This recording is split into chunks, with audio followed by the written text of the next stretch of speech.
საქართველოში დაიჭირეს 14 სუწინიორი, 14 სხვადასხვა ლოკაციაზე და ვისაც სუწინიორობა ნაკლები გამოწვევა გონიათ ნარკომანიასთან და ბარიგომანიასთან დაკავშირებით ძალიან შემწერხართ, იმიტომ რომ პროსტიტუცია მთლიანად არის დაკავშირებული ტრაფიკინგთან, არის ძალიან მცირე პროცენტი ქალების მამაკაცებისაც, რა თქმა უნდა, რომლებიც საკუთარი ნებით მიდიან ამ საქმის გასაკეთებლად. ეს არის უბრალოდ საკითხის გარშემო ძალიან დაბალი ცოდნის და გაუცნობიერებლობის ამბავი, ვისაც გონიათ, რომ ამას საკუთარი გადაწყვეტილებით აკეთებენ ქალები. რეალურად პროსტიტუცია დაკავშირებულია თავიდან ბოლომდე ექსპლუატაციასთან, მაგალითად, ჩვენ სისხლის სამართლის კოდექსში სწორედ ასე არის ფორმულირებული და შენიშვნის სახით არის 153 პრიმა მუხლში გამოტანილი ეს ყველაფერი, რომ რეალურად დაკავშირებულია ეს სექსუალური მომსახურების, ასე ვთქვათ, რა ფრაზა გამოვიყენო, მონეტიზაციის თანამედროვე ფორმაა და რეალურად ეს ყველაფერი დაკავშირებულია იმასთან, რომ ხდება ქალების მოძიება, მათთვის უფლებების მთლიანად წართმევა და სხვათა შორის საქართველოშიც კი იყო შემთხვევები დაფიქსირებული, ორი მიმართულებით მინდა საქართველოში რა შემთხვევებიც იყო დაფიქსირებული ამას დაკავშირებით ყურადღების გამახვილება. პირველი არის საკმაოდ ძველი მოვლენა, როდესაც არაქართველი, ეთნიკურად არაქართველი ქალი, ოღონდ ეს ძალიან ძველი შემთხვევა და ეხლა უბრალოდ მოძიება შემიძლია უბრალოდ იმდენად ძველი შემთხვევა, რომ ეხლა სასწრაფოდ მინდოდა ვიდეოს ჩაწერა, რომელიც ეთნიკურად აღარ მახსოვს, რომ პრივალტკის რომელიღაც ქვეყნიდან იყო, შესამოში არ მინდა შეგიყვანოთ, როდესაც ახდენდა არაქართველი ქალების ტრაფიკინგსაც კი აღმოსავლეთ ევროპიდან, ანუ წარმოიდგინეთ, იმდენად გავრცელებული პრაქტიკაა და იმდენად დამანგრეველი პრაქტიკაა. რაც შეეხება იმას, რომ რეალურად ეს არის დაკავშირებული პირველ რიგში ტრაფიკინგთან და ადამიანის უფლებების დარღვევასთან და შეზღუდვასთან, ასევე ეს არის უდიდესი გამოწვევა და უდიდესი, ასე ვთქვათ, სცენი საზოგადოების გამომდინარე იქიდან, რომ ის დაკავშირებულია არასრულ წლოვდებთან. სხვათა შორის ამაზე საუბრობდა კეთრინ მაკინონი, რომელმაც იცით ამ ქალის აქტივიზმის და მოღვაწეობის შესახებ მთელი თავისი შეგნებული აქტივიზმის მთელი ეს წლებია და რამდენიმე ათეული წელია უძღვნის სწორედ პროსტიტუციისა და პორნოგრაფიის წინააღმდეგ ბრძოლას და პროსტიტუცია ზუსტად დაკავშირებულია პორნოგრაფიასთან და ტრაფიკინგთან, მაგრამ ამაზე ცალკე საუბრის თემაა და თანამედროვე პერიოდში ცოტა უფრო სხვა ფაქტორებსაც მოიცავს და ამიტომ დღეს არ შევეხოთ არც კლასიკურ პორნოგრაფიას და არც დღევანდელ თანამედროვე ტიპის პორნოგრაფიას და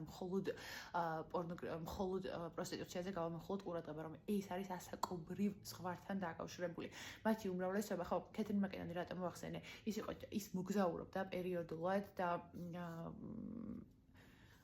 მას აქვს ჩანაწერები გაკეთებული, როდესაც პროსტიტუციაში ჩაბმული შეხვედრია ისეთი მცირეწლოვანი ბავშვების კი ქუჩაში, რომელთაც ეს არის 5 წელი და რეალურად ეს თუ საკმარისად შემაძრწუნებელი და გამანადგურებელი არ არის, იმიტომ რომ უბრალოდ ადამიანებს გვიყვარს შორიდან ყურება და განსჯა. სანამ ბოლო ნაწილზე გადავალ და ბოლო მნიშვნელოვან დეტალსაც ვახსენებ, საქართველოში მეორე შემთხვევა, რაც მინდოდა მეხსენებინა, აღარ მახსოვს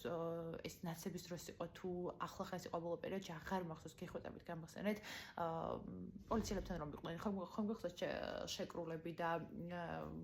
ძვილი ამბავია, ესეც კარგად აღარ მახსოვს, მაგრამ რეალურად უშუალოდ აი ამ ერთ კონკრეტულ მსხვილ სუწინიორს, მსხვილი გავლენების მქონე სუწინიორს პირდაპირ ხელს აფარებდა და ხელს უწყობდა საკმაოდ გავლენიანი პოლიციის სტრუქტურაში მომუშავე საკმაოდ გავლენიანი ადამიანები და ბოლო დეტალი ამასთან დაკავშირებით ამ ვიდეოში უცებ რისი დამატებაც მინდოდა არის ის, რომ პროსტიტუცია რეალურად დაკავშირებულია ერთ მნიშვნელოვან საკითხთან და ეს ერთი მნიშვნელოვანი საკითხი არის ის, რომ მეორე მხარეს ვინც დგას, უნდა მოხდეს მათი კრიმინალიზება პირველ რიგში. ნორდიკული მოდელი არსებობს ასეთი, როდესაც არა სექსმუშაკი ისჯება, არამედ სექსმუშაკის მომსახურების მყიდველი ისჯება. საქართველოში ისჯება, ეს ჩვენი სისხლის სამართლის კოდექსშიც ისჯება, თუ კი ადამიანი აცნობიერებს და საიჭო გარემოში და აცნობიერებს, რომ მსხვერპლი შეიძლება იყოს ექსპლუატაციის მსხვერპლი გამომდინარე მისი ასაკიდან, მისი ნების წინააღმდეგ ორსული უმწევრ მდგომარეობაში ყოფი და ვერავინ დამარწმუნებს ეხლა, რომ აი სადღაც მიწის ქვეშეც რომ ჩადიან და პროსტიტუციით რომ ვაჭრობენ ეს ადამიანები, ვით მომსახურებას იღებს იმ მამაკაცებზე მე საუბარი და იმ ქალბატონებზე, რომ მათი ჭვი არ იპარებათ და დარწმუნებულები არ არიან, მათი დიდი უმრავლესობა მაინც თუ 100% არა, რომ ეს ყველაფერი ექსპლუატაციასთან და ტრაფიკინგთან და ადამიანის უფლებების შეზღუდვასთან და იძულებით ქცევებთან არის დაკავშირებული. და კიდევ ერთი საკითხი, რომ რეალურად საქართველოში ისჯება ეს ყველაფერი, მაგრამ ნორდიკული მოდელია საინტერესო, მხოლოდ ვინც ყიდულობს მომსახურებას ის ისჯება. მე მგონია, რომ მაგრამ ნების, ხო, მაგრამ საქართველოში ისჯება პროსტიტუციის მომსახურების მყიდველი მაშინ, როდესაც იცის, რომ მსხვერპლი ექსპლუატაციის, რომ სექსმუშაკი არის ექსპლუატაციის მსხვერპლი, მაგრამ ჩვენთანაც ნორდიკული მოდელი უნდა შემოვიდეს იმ მიმართულებით, რომ უნდა ისჯებოდეს თვითონ ეს საქმიანობაც, მაგრამ უნდა ისჯებოდეს აუცილებლად ამ მომსახურების პირველი ადამიანიც, რომელიც თუნდაც ვერაცნობიერებდეს, რომ ეს ადამიანი, რომელიც არის სექსმუშაკი, არის ექსპლუატაციის მსხვერპლი და ამაზე ძალიან ბევრი მსჯელობაა დასაწყები. ოდესმე უნდა მოვიცალოთ ამ უდიდესი პრობლემისთვის, უდიდესი სცენისთვის და გამოწვევისთვის, საზოგადოებისთვის, რომელიც არამხოლოდ მორალურად უდიდესი გამოწვევა მთელი საზოგადოებისთვის, არამედ არის უმძიმესი დანაშაული და ადამიანის უფლებების ამ ვიწრო ჯგუფისთვის პირდაპირ მნიშვნელობით დამღუპველი. დაკავშირებულია ამ ადამიანების არამხოლოდ ფსიქიკურ ჯანმრთელობასთან, არამედ უშუალოდ სიცოცხლის მოსპობასთანაც და წარმოიდგინეთ, ეს არის სცენი, რომელიც